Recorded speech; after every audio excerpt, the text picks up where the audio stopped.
What's up guys, I'm Luke, this is Lukewarm Reviews, and we have finally made it to my top 20 of 2017 video. These are the best movies I saw last year. I finally got most of my watch list done, so I'm ready to talk about it with you guys. Before I get into it, just a couple of things. My thoughts about the year as a whole. For me, it's been a little bit of a middling year. I saw a lot of good movies this year. So there's going to be a lot of stuff that gets left off the list that I thought was totally fine. So before you come at me, know that most everything I saw this year was like pretty good. I saw very few bad films. But I also saw very few amazing films. There were only like 2 or 3 that I really think are going to stand the test of time and that really meant something to me. So we'll get there. Also, compared to other years, this is sort of a predictable list for me. A lot of the stuff you're going to hear me talk about right now are, you know, the Oscar contenders and stuff.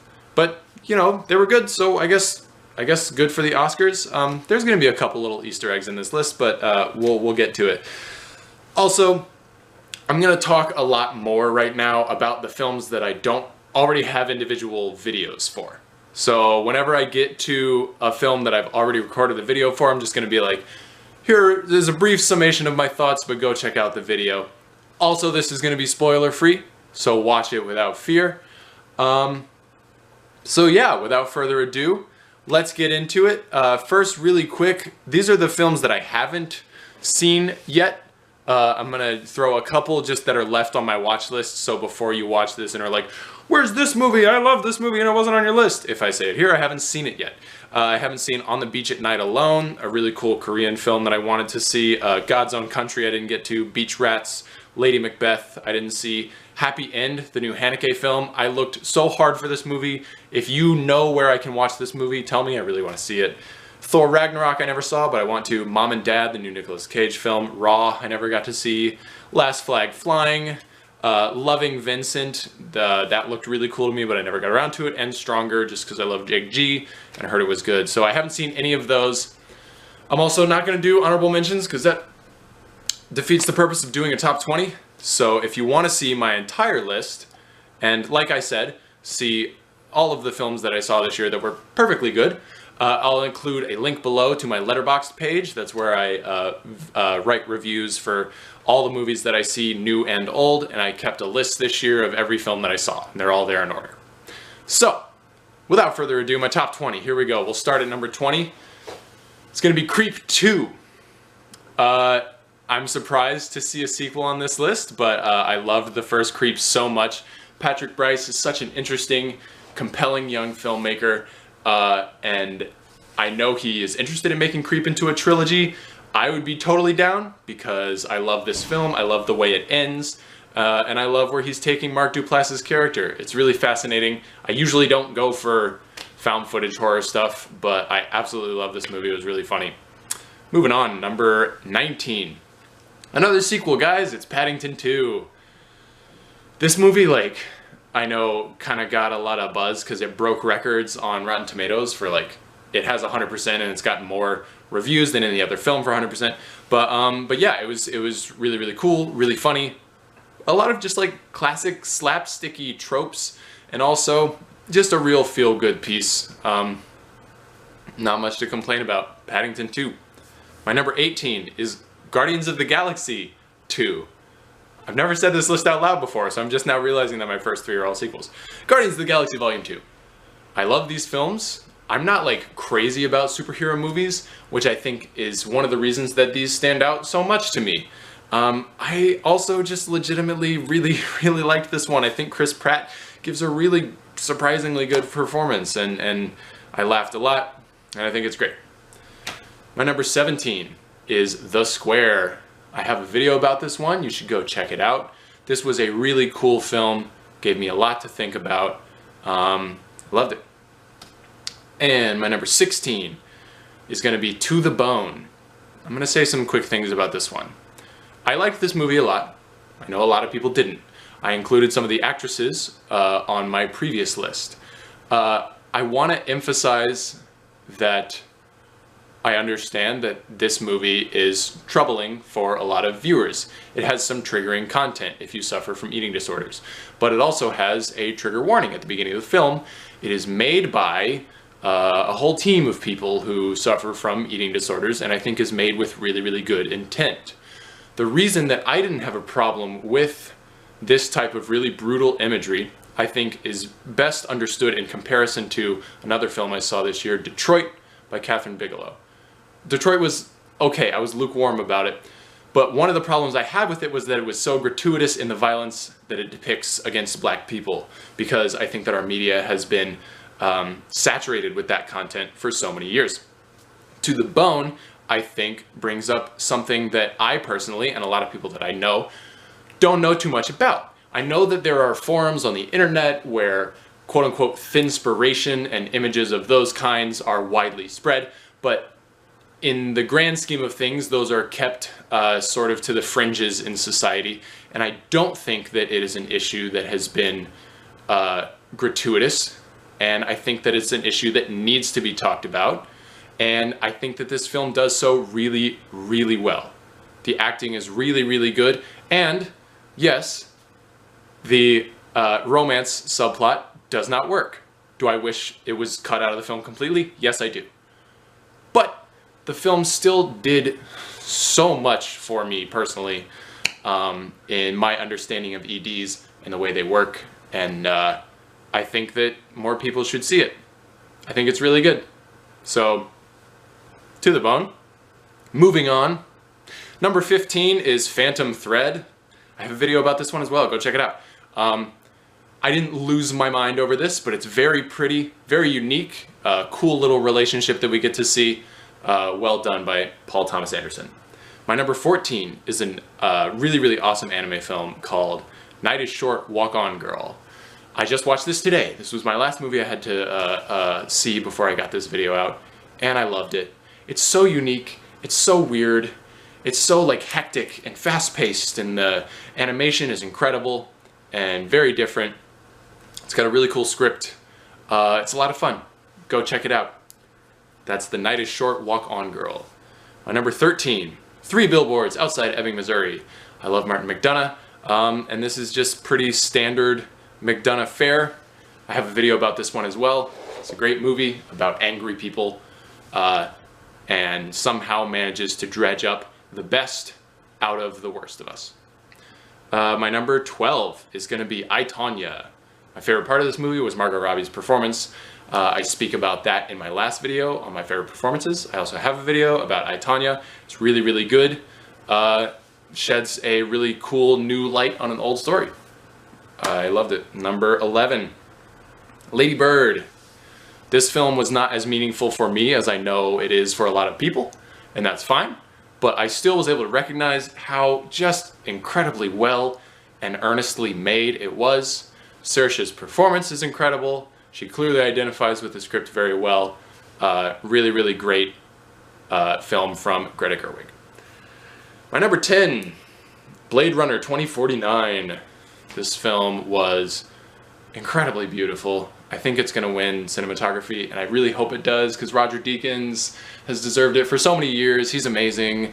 Soundtrack, the design of it, it's just a big picture film. I have a video about it. Go watch it if you want to hear more. Number 9 is The Shape of Water. I like this one so much. I have a video about this as well. So magical. It's such a fully realized universe and incredible performances. Moving on, number 8. I'm going to talk about Wind River. I don't have a video for this one. I saw it just before I began this YouTube channel, and I love this movie a lot. I know some people don't. I know my friend that I went to see it with, he didn't like it. And it is definitely melodramatic, but I'm kind of into that. This is one of my favorite genres. I call it like the modern Western, but it's in the same vein as, you know, Sheridan's other works, like Hell or High Water, and other films of that ilk, like Out of the Furnace and Mud. Great, just kind of down and dirty, nasty, but super realistic and gritty films like that. Very dramatic. I know that, I accept that, and I like it a lot. So Wind River is my number 8. Number 7 is The Insult. I have a video about this one, very recent. This is a foreign film nominated for the Oscar. It's really, really good. Offers a really unique, compelling, and multifaceted window into the conflict in the Middle East. Number 6 is going to be The Killing of a Sacred Deer. This one came as a surprise to me a little bit because I don't like The Lobster, but when I heard that that dude was making a horror film, this is exactly what I hoped it was going to be like. It's super unsettling. It makes my skin crawl to think about. Barry Keoghan, obviously I talked about him in my last video, he's amazing. But my favorite thing about this film is it works, to me, in the way that the best horror films work, where every component is working together. Every component of the film works towards one common goal of creeping you out. And this film does it super, super well. It's really cool music, a really, really horrifying script, and really well done. So here we go, guys. My top 5. These are all really excellent. My number 5, I think this was a really underrated film, Atomic Blonde. I just loved everything about this movie. I said it in my review on my Letterboxd page. I feel like I could watch this like every day. It's so fun. It's so visually stimulating. The fight scenes are second to none. They're incredible. Charlize is incredible. The kind of neon, like unapologetic, kind of punchy editing and cinematography, so effective. I love that stuff, and I love this movie. Atomic Blonde is my number 5. Number 4 is Star Wars: The Last Jedi. I have a video about this one as well. It's no mystery to you guys. I am obsessed with this movie. It's so good. This was one of the best viewing experiences I had in a theater all year. It was exhilarating and crazy, and also just like well done and compelling. Go watch my video. I absolutely love this movie. My number 3, this was one I missed when it came out. I didn't get to see it until recently as well, is Coco, the new Pixar film. I'm not surprised by this at all. I love Pixar. I was able to see this movie alone in a movie theater on a Tuesday morning, which was great because I got to cry as much as I wanted, uninterrupted, which ended up being a lot. It's just about family, and it's so beautiful. The color palette, I feel like with every film that Pixar does, they pick something new to do with animation, some new boundary to cross. And with this one, it's like the lights, the way that they play with the lighting and the animation of this thing is crazy. It's unbelievable. It looks so good. And it's the full package. It's touching, and it's quite an experience.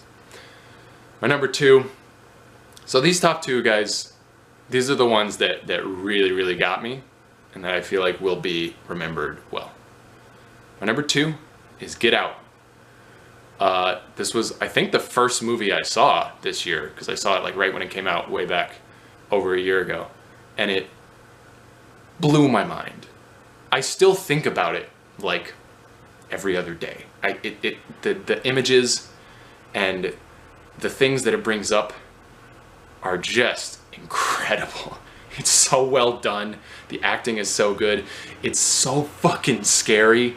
It's mesmerizing. It's the whole package. When I was watching this, I could not take my eyes off the screen.